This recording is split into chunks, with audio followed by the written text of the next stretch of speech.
សំណាងយ៉ាងចំណានដែលវាសនាបាននាំឲ្យរូបខ្ញុំចាំចិនគិនផងបំណងលើមុំអខំពុំនំឡាមជីវិតរੂក្លិនកុលាបជ្រាបសពប្រានប្រយ៉ាងព្រៀបបាននឹងទឹកអមរិតតែអើយសូមជួននួននាងអាណិតប្រយត្រង់ជីវិតដោយប្រណី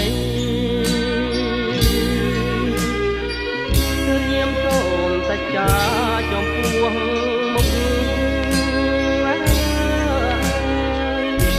មានភ្នំសំទុកជាសាងសីបើខ្ញុំមិនស្មោះចំពោះស្រីសូមអ្នកប្រឡាយខ្ញុំចោលទៅ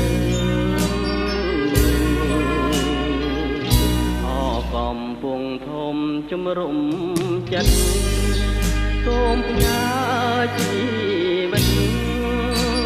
រឿងពិតនឹងស្រីសូមដឹងស្រីប្រងជួយចែកជើងរូប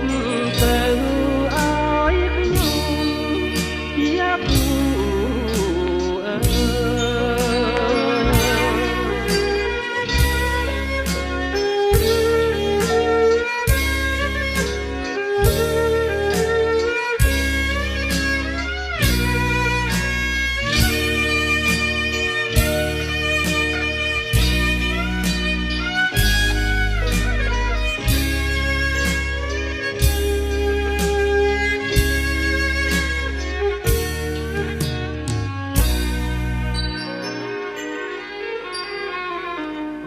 កំពុងធំជំរុំ